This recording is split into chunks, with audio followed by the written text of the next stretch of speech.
welcome into Big Talk, college sports with a Midwest perspective, blue collar and blue blood. It's a Monday edition. I am Sam Springer, as always, joined by Tony Hollinsworth. Tony, it is Monday. It is Monday, and I'm not even going to ask if you had a good weekend because I already know the answer to that. You were a little frustrated, especially yesterday with the referees and post how Purdue got a little bit shafted, as well as they did outright lose. But you were man enough and a fan enough to admit that call might not have necessarily changed the entire outcome of the game. Yes, that it still might have made a pretty significant impact, but that is for you and your segment of that, because you are the Purdue fan here. Well, for those of you that might not know what is being addressed, because honestly, when Tony saw the ending score, he just texted me and said, "Are you okay?" And I said, "Oh yeah, I'm fine." Because you know what? While I'm a fan, I'm also realistic to know that Purdue's going to lose games. And for one thing, I'm not going to hedge my happiness on how my day goes anymore based on 18, 19, 20, and 21-year-olds underperforming or losing a game. And that's but what you're aiming at, Tony, what you're getting at, and I want to fill in everybody. There was a play early, about 5 or 6 minutes into the first half of the Purdue IU game at Assembly Hall. Mm-hmm. IU was up by a couple of points, maybe 4 points at that point. Shot went off. Caleb first goes up, gets pushed out a little bit while he's in the air by Anthony Leal. First and Tony, let me ask you this. What's your first movement when you feel like you're in a free fall? When you feel like you're in a free fall? And you're going to hit the ground. Say usually, it's you try to brace yourself. You try to catch yourself in some way. So Caleb first, what he did as he's getting pushed out, throws his arms down like, hey, I've got to grab onto something or I need to brace myself for this fall. Well, in that process, he hooked Anthony Leal, and they both fell to the ground. First against the stanchion there, the hoop stanchion.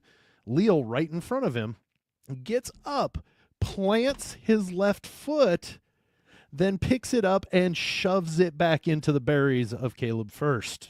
Mm-hmm. At that point, the referee, arm in the air, whistles personal foul. Mm-hmm. They go check it for a flagrant 2 or a flagrant foul. See if they need to upgrade it to a flagrant.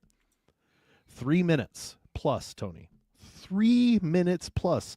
These referees look at the same angles as CBS has, right? Mm-hmm. You have 3 different angles of seeing Anthony Leal have his foot planted, picks it up, and shoves it back. Yeah. Was he trying to kick Caleb first right where he did? I don't think that was the intention. The intention was to kick him. Yeah. There was and nobody can convince me otherwise that that was accidental even. But even accidental should have still brought a flagrant 1, meaning non-intentional. Mm-hmm. This was, and you can't convince me otherwise. You can talk until you're blue in the face, Tony. There's nothing you can say that will convince me that it was even an accidental kick. That was intentional. Anthony Leal should have been ejected. Purdue should have gotten the ball and 2 free throws, and it could have don't get me wrong. Purdue ended up extending to a 12-point lead at the half, so they got over it. Yeah. But that second half might have been a little different because Anthony Leal was one of the main cogs in the defensive second half that IU had. They locked down Purdue in that second half. Mm-hmm. And I'm going to talk about a little bit more of this next on Believe in Purdue. But it could did it change would it have changed the 15-point deficit that Purdue ended up losing by? Probably not. Mm-hmm. Purdue still collapsed. Yeah. But it could have changed a lot in that time frame. And the fact that later in the game, Trey Kaufman ran, there's that cone of your space when you're on offense. TKR is almost 7 foot tall. He's got the ball in the air. He wheels around and hits Trey Galloway in the face.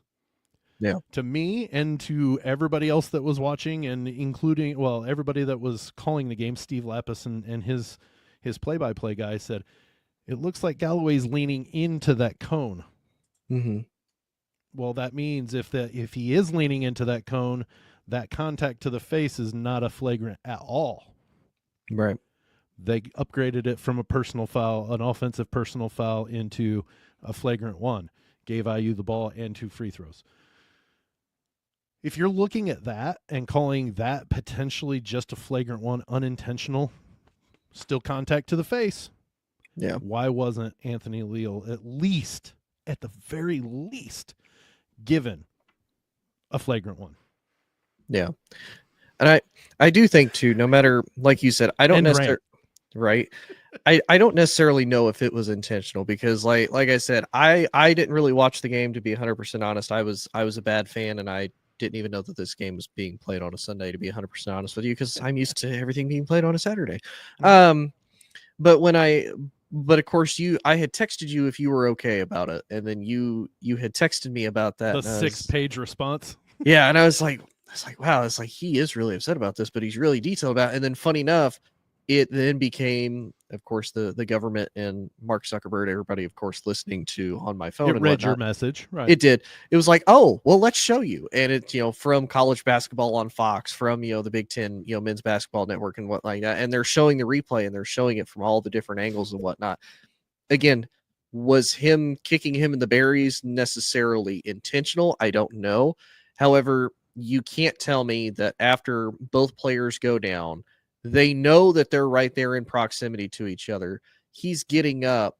You never kick your foot back like that unless you're doing like a relay race and you're trying to kick and push forward for extra momentum. It would be one thing, Tony, if his foot that's planted, he starts to move and his toe kind of does the toot toot and then kicks back.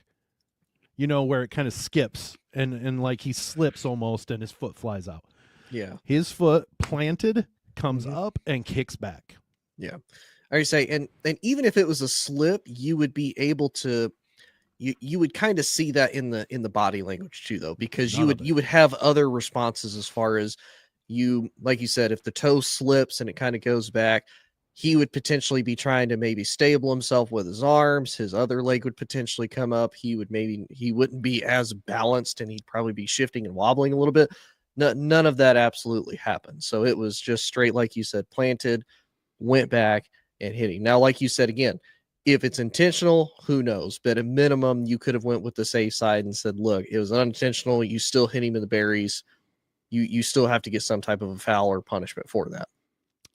In this season against Purdue, okay, we have seen a Northwestern player and just last week a Wisconsin player be ejected for unintentional but non-basketball contact to sensitive parts of people's regions. TKR took a fist and elbow last week when he was setting a pick. Yeah. The call was originally made against him. They went and reviewed it and said, oh, no, that's a flagrant 2. That guy's gone. Mm-hmm. And that was less egregious than what Anthony Leal did. Yeah. The referee's standing right there because it's his job to make sure he stays behind all the players so he can see everything in the forefront. Well, he's standing there. How do you make that call, then go stare at a monitor for 3 minutes with the same angles as everybody else gets and go, nope, play on? I don't get it. And it's horrible. And I thought I was done with my rant, but I am now. That's okay. Like I said, when you were talking about that, I was like, "Ooh, yeah, he might be a little bit mad about that." But that is pretty egregious. And I will say this too, not to discredit you and not to discredit Purdue. And like you said, ultimately overall, Purdue went into the half leading by 12, and off of a 21-4 run. Yeah, which like I've said to a lot of people, and it was one of those, it was hard for me to accept even as a sports fan. And don't get me wrong, there's still a lot of times, even as fans, whether you like the team or not, you can sit here and say, wow, that's a really bullcrap call or a bullcrap non-call. And you do wonder what it would do potentially to the outcome of the game. But the fact of the matter is, like you said, they had a 12-point lead at halftime. It was 37-25, and then IU completely comes out of the second half and absolutely shuts them down. That's another thing. But Purdue did do at least everything, even with that being thrown in their way, to at least still try to win it, and ultimately ended up not happening. But I guess from me to you, and I know you won't go super in deep into it because obviously you're going to believe in Purdue, and you'll probably go a little bit more in depth. But with this now being a 4-game losing streak, and we talked about it on Monday. Look, they lost to a tough Michigan team at Michigan. They hosted Wisconsin, which, like we talked about, Wisconsin's not exactly one to be slighted. And then they go to Michigan State in the Breslin Center, which is a hard place to play anyway, who also, an extremely good team this year. Then they go to Bloomington, which, again, credit, hard place to play, and it's their rival. What do you think is potentially the problem with Purdue at this point? Because like we said earlier in the season, we kind of expected Purdue to take a little bit of a step back compared to what they have been the last 3 years. And that's completely normal. The bad part is even if this is, quote, a down year for Purdue, it's still really good in comparison to what other teams are having to go through. Ask Washington and Penn State as they sit at the bottom of the Big Ten standings right now at the current moment. Northwestern. Their biggest problem is they don't have a rim intimidator. And it's not even saying that, TKR, Trey Kaufman-Renn, is an absolute... He's a great player. He's good defensively. He doesn't know how to stay out of foul trouble right now. But that doesn't take away the fact that he is a rim presence offensively. And when he's guarding somebody down low, he is at the hoop. We're coming off of 2 years with Zach Edey being able to play off, for the most part, play off of his guy and be a presence around the rim no matter who attacks the rim.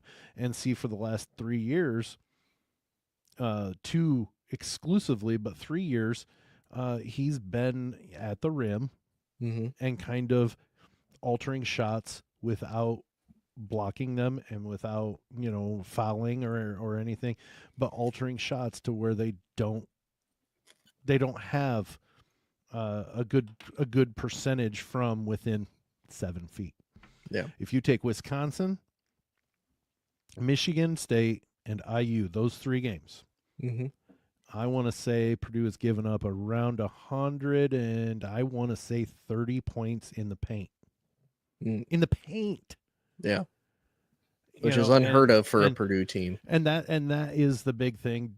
Daniel Jacobson, the 7'2" or 7'3" freshman that broke his leg in the 3rd game of the season, was a lot bigger than what people were thinking it would be. It really has debilitated what Matt Painter was hoping to do at the with that lineup. Would he have been a constant starter? Maybe not, but he would have been a regular rotation guy to give that rim presence and keep those things from happening all the time. Well, much like Edey was, even if he wasn't initially right off the bat, he would learn, as he comes up. Like you said, he's 7'2", he's a freshman.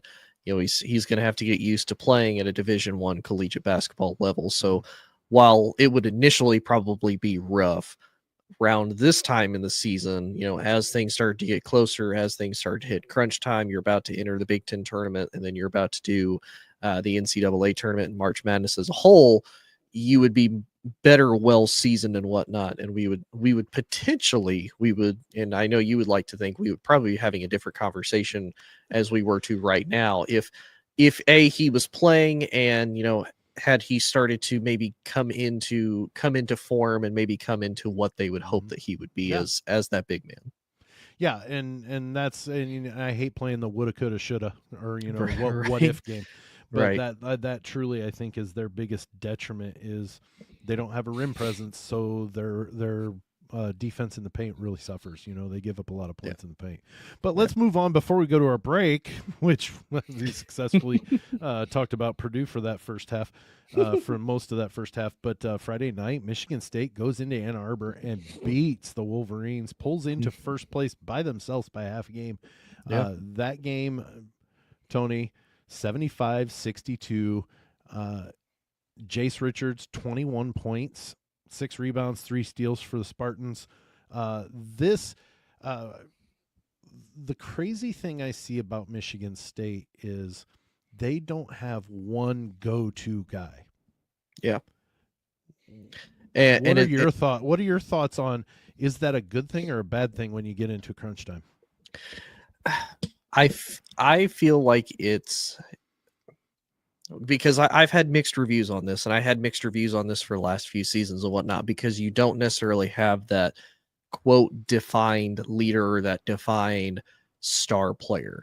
Yep. But if you look at what Tom Izzo has really done over the last few years, that's really his specialty. Because if you go to places and you look at Duke or you look at Kentucky, these historic or even, Purdue the last couple of years, what was their main focal point?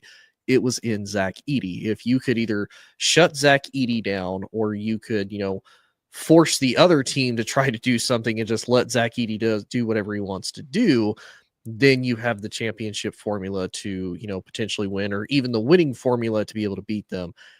And I feel that's where Michigan State is in right now, of they don't necessarily have to have one guy that can lead the entire team, as a whole. However, they collectively have a lot of dudes that are good enough and chemistry wise can work well enough that they can lead together as a team. And that's really been one of Tom Izzo's, to me, his specialties over the last few years, is he never has that one star guy. It's, look, you guys are a team. You're going to work together as a team. And this is going to be a collective whole instead of trying to focus it on one individual star player.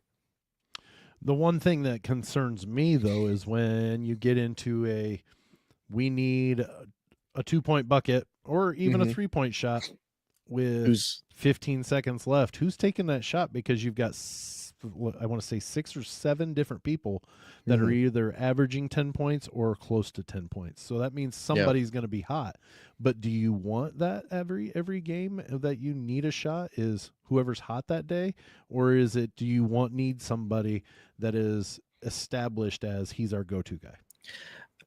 Again, I don't necessarily think it's a bad thing. And I say that because, again, that one person might be having a hot night, but how many times have we seen that where it's like, man, this guy goes off for maybe 20, 30 points. Oh, it's the last bucket and he didn't make it. But then there's another guy that's just he was completely open and, again, he could have. And like you said, the coulda, woulda, shoulda game. Whereas if you, like you said, all but 3 players average at least 5 points or more in the games that they play. Yeah. Jaden Atkins averages 13. Jace Richardson averages just under 11. Trey Holloman, Cohen Carr, Jackson Kohler all average about 8. And then everybody after that is either 7, 7.5, or 5. At that point, to me, while no, I don't necessarily have that one guy to rely on, but I do have faith that, okay, I can pass it to anybody, and whoever happens to get open can potentially take that shot and win it. Now, again, the thing that has bothered me with Michigan State is they have that potential to be able to compete with anybody, but then I've also seen them, because maybe they don't have that superstar and that one guy to really lead them and to rely on a hot hand, it kind of ends up coming back to bite them. But so far, with how the team has worked, how the chemistry has worked, I mean, they're sitting 22-5 overall, and they're a half game ahead in the Big Ten standings right now with that win over Michigan. And a fun fact that a Michigan State account that I follow brought up, as far as Tom Izzo being the king of the North when it comes to the state of Michigan. He is 7-1 against Brian Ellerby when Brian Ellerby was the head coach of Michigan. 7-3 versus Tommy Amaker. 14-9 versus John Beelan. 6-4 against Juwan Howard, and now 1-0 against Dusty May. He is 35-17 overall against the state of Michigan, or at least the University of Michigan anyway. I think it's safe to say that Michigan is little brother to him in the Big Ten basketball. Exactly. but they won't Well, ever. let's take a quick break. We've got just a few more minutes, but we'll take a quick break for the audio podcast, and then we'll be right back to pick up a little bit more about the Big Ten basketball season coming quickly to a close before too long. You're listening to Big Talk on the Believe and Lounge Sports Network. Okay, Tony, we are back. And looking at Michigan State's last 4 games, we're not going to go too in depth to it, but it's not really an easy one. They're at Maryland on Wednesday, at home against Wisconsin on Sunday, at Iowa on the 6th, and then they end up on the 7th, the regular season at home against Michigan. Honestly, this part of their record is why I said 5 losses could definitely be a Big Ten champion record. Yeah. And in all honesty, when you bring up that schedule, I think one loss for sure is potentially against Wisconsin, just because of how well Wisconsin has played, and they are kind of a dark horse. Now, the advantage is they're playing it in the Breslin Center. They've only lost once this season in the Breslin Center, and that was in a weird upset victory with IU. But I have a theory about that. I'm going to put a little bit of superstition and a little bit of crazy Do I need into to put there. my tinfoil hat on? Maybe. Because I noticed 2 things, and I don't think it's necessarily a coincidence. Okay. One, intrigued. The Michigan State game was going to be the make or break record for Tom Izzo beating Bobby Knight's all-time Big Ten record. And they happen to lose against IU. So maybe Bobby Knight comes back for that game and is like, absolutely not. No, not against my team. Like, okay, maybe just weird coincidence. Maybe. But then today, they said it's 40 years to the date since Bobby Knight threw the infamous chair onto the court. And then lo and behold, for whatever reason, IU beats Purdue today, 40 years to the day after Bobby Knight throwing the chair. They lost to Purdue that day, though. Huh? They lost to Purdue that day, though. Yeah, but that was 40 years ago, and Bobby Knight was still alive. Now Bobby Knight is, from beyond the grave, apparently able to manipulate things, or at least make things go in IU's way for whatever reason. So, coincidence? I don't know. Maybe. I think not. I think it's possible. Okay, well, you go ahead. I'm going to keep my tinfoil hat in its holder. I'm just saying. I feel like it's not a coincidence. Michigan State's like, oh, they're not going to lose to IU. Wait a minute. Well, Purdue has to go down to Bloomington. They're not going to lose to IU. Wait a minute. All right. No, Michigan State's record or schedule is going to be a tough one, and that's one of the reasons why I said that 5 losses would still be feasible for a Big Ten champion to have. But looking at Michigan and the team Purdue plays next, UCLA gets a big win against Ohio State on Sunday, and they're now ahead of Purdue in 5th right now. Well, actually, they're tied for 5th. With Purdue right now, but that winner is going to have that edge over the other, and UCLA is finally starting to come around to their preseason expectation. Maryland is again, they're 21-6. They've won 4 in a row. That one right there, Michigan State going to Maryland, is one that I think is probably one that's going to really give the Spartans some fits, because it's hard to go to College Park, and especially with Maryland. Yeah, they're 16-1 at home. I'm trying to figure out who is the one that was able to beat I guess Marquette. Yeah, but that was at the beginning of the season, and Marquette only won by 4, so it wasn't like they beat them crazily bad. And heck, if you look at what they did just a couple games ago, they beat Iowa 101-75. Like, they absolutely after I believe trailing at the half. I can tell you here. I believe they were trailing at the half. They were. It was 51-47, and then they dropped 54 points on Iowa afterwards. They said, "Hold my beer." And they've beat a lot of impressive people at home too. That's the other thing. They beat Wisconsin 76-68, a few games ago at home. Like you said, they just barely lost to Marquette. They beat UCLA pretty heartedly, 79-61, when they were ranked. So I mean, they've got quality wins against people. Heck, they just beat USC 88-71, and like we talked about, they stomped Iowa pretty heartedly. So it's not a Maryland team to by any means take overlook. And I believe by the matchup predictor, they have Maryland winning this by, I think, over 70%. I'm going to pull it back up here. Against Michigan State, you mean? 61% chance for Maryland to win over Michigan State's almost 39%. Well, looking at Maryland's final 4 games, honestly, they're home to Michigan State, then they go to Penn State, go to Ann Arbor to take on Michigan, and then they're home against Northwestern. Honestly, if they lose only one of those, they're in some pretty good shape for setting themselves up for a good run in March. And so it's going to be interesting to see how they adjust. Do they drop those 2 games on the road but win the ones that they're home again for? Right. It's hard to tell with Maryland is what teams you're getting not at the Xfinity Center.